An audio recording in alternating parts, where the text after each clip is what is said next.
మన పూర్వీకులు సముద్రాల ఆవిరి, నదుల ప్రవాహం, సూర్యోదయం, సూర్యాస్తమయం వంటి ప్రకృతి రహస్యాలను ఎంతో ముందు నుండి అర్థం చేసుకున్నారు.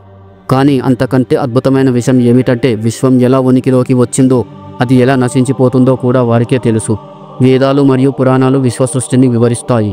ప్రపంచ సృష్టి గురించి ప్రాచీన భారతీయ గ్రంథాల్లో వివరణలు ఉన్నాయి. ఆధునిక శాస్త్రవేత్తలు బిగ్ బ్యాంగ్ సిద్ధాంతాన్ని ఇప్పుడే కనుక్కున్నారు, కానీ వేదాల్లో దీని గురించి వేల సంవత్సరాల క్రితమే ఉంది.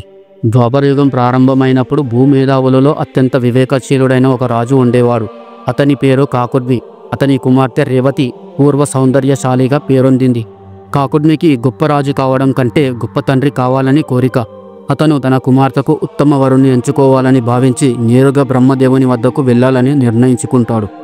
ఈ లోకంలో ఎవరు సరైన వరుడు అని అడగడానికి కాకుడ్మి రేవతితో కలిసి బ్రహ్మలోకానికి ప్రయాణిస్తాడు. కాకుడ్మి భూమి నుండి బ్రహ్మలోకానికి ప్రయాణించిన సమయం చాలా తక్కువ. ఆయన అనుకున్న దానికంటే తక్కువ కాలంలో బ్రహ్మదేవుని సన్నిధికి చేరుకున్నాడు. కానీ అక్కడ వేచి ఉండేంతలోనే బ్రహ్మదేవుడు ఒక చిరునవ్వుతో హాస్యమాడుతూ ఇలా చెప్పాడు: కాకుడ్మి, నీకు తెలియదా, భూమిలో వేల సంవత్సరాలు గడిచిపోయాయి అని. అప్పుడు కాకుడ్మి ఆశ్చర్యచకితుడై బ్రహ్మదేవుని వైపు చూశాడు. తన మనసులో ఎన్నో సందేహాలు వచ్చాయి. ఇది ఎలా సాధ్యం అని అతను గ్రహించలేకపోయాడు. అతను భూమిని విడిచి వెళ్ళినప్పటి నుండి చాలా కాలం గడిచిపోయిందని బ్రహ్మదేవుడు వివరించగా కాకుడ్మికి అసలు నిజం అర్థమయ్యింది. కాకుడ్మి భూమిని విడిచి వెళ్ళినప్పుడు ఒక యుగం ఉంది, కానీ తిరిగి చూసేసరికి భూమి మీద కొత్త యుగం ప్రారంభమైంది. కాలం యొక్క ఈ విచిత్రమైన ప్రయాణం ఆయనను ఆశ్చర్యపరిచింది. భూమి మీద గడిచిన వేల సంవత్సరాలు బ్రహ్మలోకంలో కేవలం కొన్ని క్షణాల మాదిరిగా అనిపించాయి.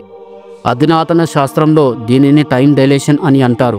అంటే భూమిపై ఉన్నప్పుడు కాలం ఒక వేగంతో ముందుకు సాగితే, అంతరిక్షంలో ముఖ్యంగా అధిక గురుత్వాకర్షణ ప్రభావం ఉన్న ప్రదేశాలలో అదే కాలం పూర్తిగా భిన్నంగా ప్రవహిస్తుంది.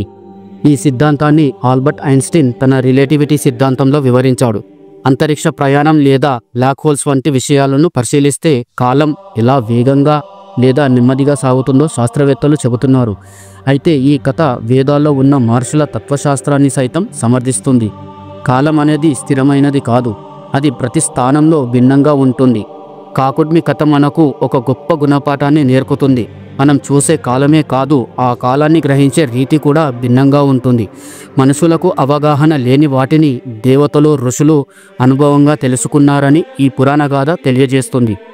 పురాణాల్లో ఉన్న కథలు కొన్ని ఆధునిక శాస్త్రం చెప్పే విషయాలకు దగ్గరగా ఉంటాయి. ఈ కథ ఆధునిక కాలంలో కూడా విశ్లేషించదగిన గొప్ప ఉదాహరణగా నిలుస్తుంది. మన పురాణాలలో ఒకే వ్యక్తి అనేక యుగాలలో ప్రస్తావించబడతాడు. ఆయనే హనుమంతుడు. హనుమంతుడు త్రేతాయుగంలో రాముడికి సేవ చేశాడు.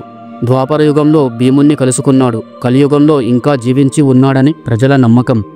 హనుమంతుడు కాలాన్ని దాటి నడిచిన దైవశక్తి. హనుమంతుడు కాలానికి అతీతుడు. ఆయనకు గడిచిపోయిన కాలము, భవిష్యత్తు అనే తేడా ఉండదు. ఏ లోకానికైనా ఏ సమయంలోనైనా తన శక్తి ప్రకారం స్వేచ్ఛగా ప్రయాణించగలుగుతాడు. ఆయనకు భూమి, స్వర్గం, పాతాళం అనే భేదాలు లేవు. సకల లోకాలలో సంచరించగల శక్తి ఆయనకు ఉంది.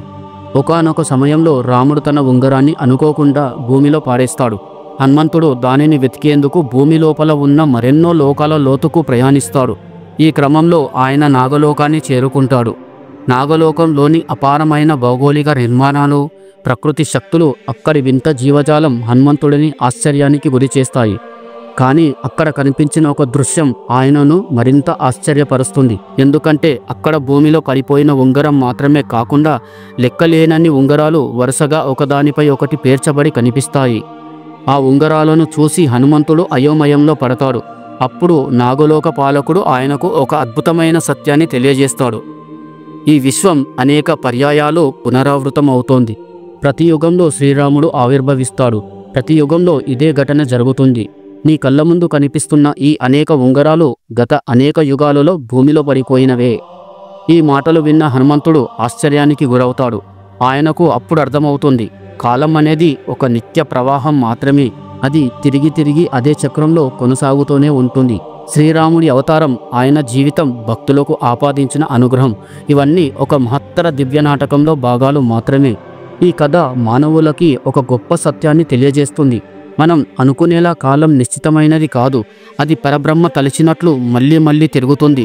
హనుమంతుడు తన భక్తితో, శక్తితో అంత సత్యాన్ని తెలుసుకున్న మహాయోగి. ప్రాచీన హిందూ గ్రంథాల ప్రకారం విశ్వచక్రం 4 యుగాల అంతరంగ కథ. ప్రాచీన హిందూ గ్రంథాలు విశ్వాన్ని 4 భాగాలుగా విభజించాయి. ప్రతి యుగానికి తన ప్రత్యేక స్వభావం, ధర్మం మరియు పరిమాణం ఉంటుంది. ఈ యుగాలు క్రమంగా మనుషుల నైతికత, ఆచార్య వ్యవహారాలను ప్రభావితం చేస్తాయి. ఇప్పుడు మనం ఒక్కొక్కటి విశ్లేషించుకుందాం. సత్యయుగం.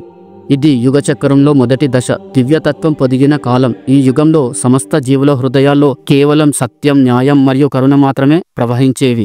ధర్మం తన పూర్తి స్థాయిలో 100% స్థిరంగా ఉండేది. ఈ కాలంలో భూమిపై స్వయంగా దేవతలు సంచరించేవారు. మానవులు సాధారణంగా ఎలాంటి కష్టాలు లేకుండా సంపూర్ణ ఆనందంతో జీవించేవారు. మోసం, ద్వేషం, అసత్యం వంటి నెగిటివ్ భావాలు అనేవి కనీసం కలిగేవి కాదు. ప్రతి ఒక్కరూ సుదీర్ఘాయుష్కులు, ఆధ్యాత్మికంగా శక్తివంతులు, శరీరంగా నిరోగులు.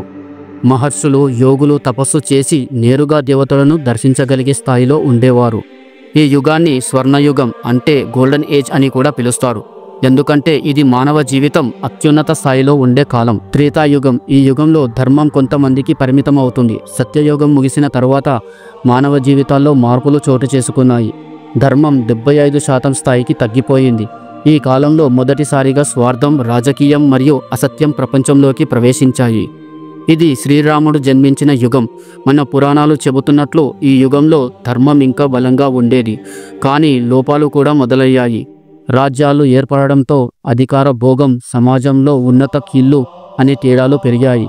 కానీ రాజులు ఇంకా ధర్మాన్ని కాపాడేందుకు కృషి చేసేవారు. రాక్షసుల ప్రభావం పెరిగి మంచి మీద చెడు పోరాటం మొదలైనది. రామాయణం కథ ఈ యుగంలో ముఖ్యమైన ఘట్టం. శ్రీరాముడు రాక్షసులను సంహరించి ధర్మాన్ని కాపాడాడు. అయినప్పటికీ అప్పటి ప్రజలు ఇప్పటికీ ఎక్కువగా ఆధ్యాత్మికత, ధర్మాన్ని పాటించేవారు. ద్వాపర యుగం. ఈ యుగంలో మరింత లోపాలు వస్తాయి. ఈ యుగంలో ధర్మం 50% స్థాయికి తగ్గిపోయింది. మానవుల ఆలోచనలు మరింత స్వార్థపూరితంగా మారాయి. అహంకారం, పోటీ, రాజకీయ కుట్రలు విపరీతంగా పెరిగాయి. ఇది శ్రీకృష్ణుడు జన్మించిన యుగం. మహాభారతం ఈ యుగంలో ప్రధాన సంఘటన. ధర్మపక్షంగా పాండవులు, అధర్మపక్షంగా కౌరవులు యుద్ధం చేసిన కలియుగానికి మార్గం వేసిన సమయం. శ్రీకృష్ణుడు తన లీలల ద్వారా ఈ ప్రపంచంలోని మాయను అర్థమయ్యేలా చేశాడు. ద్వాపర యుగంలో యజ్ఞాలు, హవనాలు, దేవతారాధన ముఖ్యమయ్యాయి. కానీ మానవ లోపాలు కూడా పెరిగాయి. ఈ యుగం చివర్లో శ్రీకృష్ణుడు భూమిని విడిచి వెళ్ళాడు. అప్పుడు కలియుగం ప్రారంభమైనది. కలియుగం. ఈ యుగంలో చీకటి, అవినీతి, అధర్మం పెరుగుతుంది. ఇది మనము ప్రస్తుతము జీవిస్తున్న యుగం. కలియుగంలో ధర్మం కేవలం 25% మాత్రమే మిగిలి ఉంది. మోసం, అహంకారం, పాశవిక స్వభావం, అసత్యం, ధనదాహం విపరీతంగా పెరిగాయి. కలియుగ లక్షణాలకు వస్తే దురాశ, అసత్యం, మోసం పెరుగుతుంది. నిజమైన భక్తి కంటే ప్రదర్శన ఎక్కువగా ఉంటుంది. ధర్మాన్ని అనుసరించే వారు చాలా తక్కువ మంది మిగిలిపోతారు. రాజకీయాలు, అధికార దాహం విపరీతంగా పెరుగుతుంది. మంచిని చేసేవారికి కష్టాలు తప్పవు. మానవ సంబంధాలు స్వార్థంతో నిండిపోతాయి. ఈ యుగంలో కూడా శివుడు, విష్ణువు, దేవతలు భక్తులను రక్షించడానికి ఉన్నారు. కానీ ప్రజలు ఆధ్యాత్మికతను మరిచిపోతున్నారు.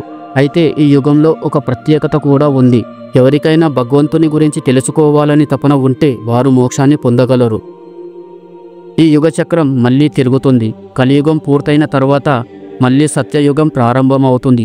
ఆ సమయంలో మళ్ళీ ధర్మం తిరిగి సుదీర్ఘంగా స్థాపించబడుతుంది. యుగచక్రం దేవతల నియమిత శక్తి ప్రకారం తిరుగుతూనే ఉంటుంది.